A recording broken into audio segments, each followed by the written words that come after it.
Hi, I'm Paul Arnold, and I have the luxury of a very diverse career. On the one hand, I'm a trained psychotherapist, I do training, I do strategic planning, I do facilitating, and also do running focus groups. So today's session is really to talk about the art and science of running focus groups. And I see there to be two things I really want to talk about. There is what I call the science part. That's what I'm going to call just the basic sort of logistics of what goes on. And then there's the art. And I think actually with everything, it's more in the art than it is with the sciences here. But let's just get the science bit out of the way, the logistics. I'll try to run through this stuff. For me, when I was a strategic planning the advertising world, my sort of chief strategy officer always used to say to me, it's in the quality of the recruitment that the answer really lies. So actually there is something about make sure you get really good quality people in there. And you really don't want to have those people who just jump from one research group to another research group because it's a way of making extra income. You want to get real people who really are using your product or your services and to be talking with them. And I like to use between 6 and 8 people. I don't like really large groups because you've got to give them room to have their voice heard. And I want diversity. I really want to encourage people who see it from slightly different angles and that to be all okay. And that's why, I quite like conflict groups where you get people who are, you get sort of competitive users in versus your users, and you have a really interesting discussion. It adds more grist to the meal in that sense. Sometimes friendship groups can be really useful because friendship groups, you get a level of honesty and truth that comes out of that. And they're allowed to say things that maybe they wouldn't normally say. Personally, I of course love doing psychological depths, one-on-ones, where I really go deep and sort of explore what's really going on and why that product or that service has a valuable role.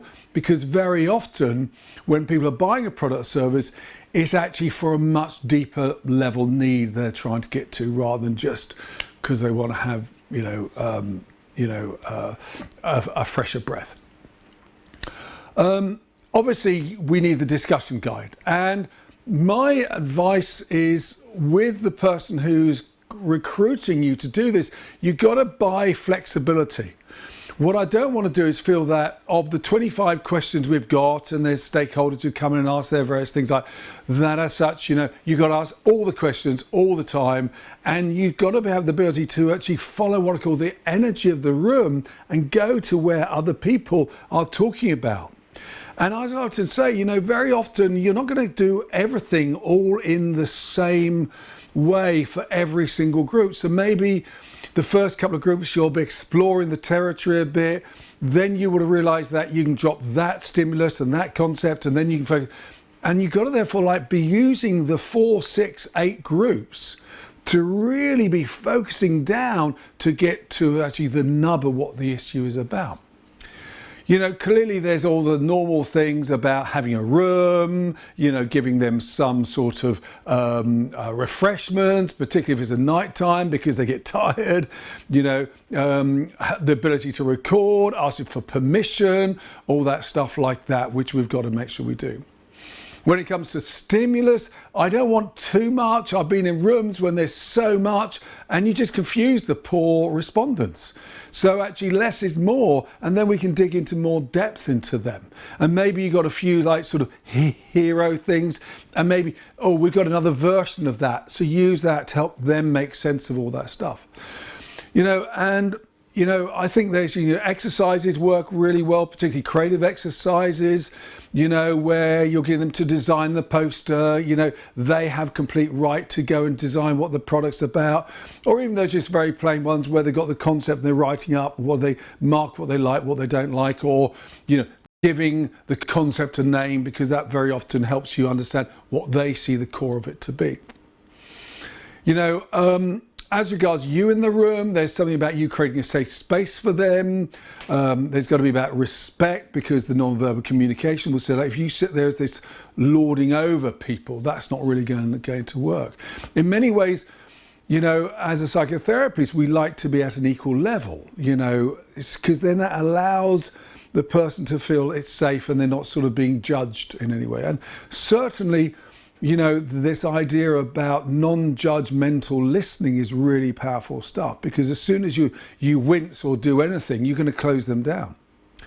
You know, and obviously, you know, you're going to have any groups, someone who's a bit loud, someone who wants more attention, some people are quieter.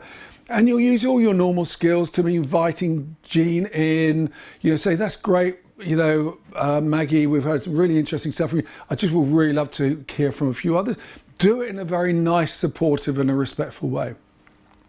And obviously, you know, you can use non-verbal and verbal affirmation to drive engagement.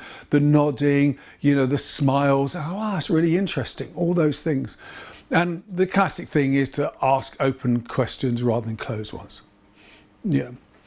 But let me dig into the art of it, because I think this is where the real skill set lies, and this takes time to really get there. And I think what we're trying to do is we're trying to get underneath the skin of things. I want to get past the already said. I want to make sure that we are exploring at a much deeper level. You know, so we really understand what is going on inside of them. Why are they responding like that? And that leads into the art of listening. And I don't think it's the art of listening, it's the art of total sensory awareness.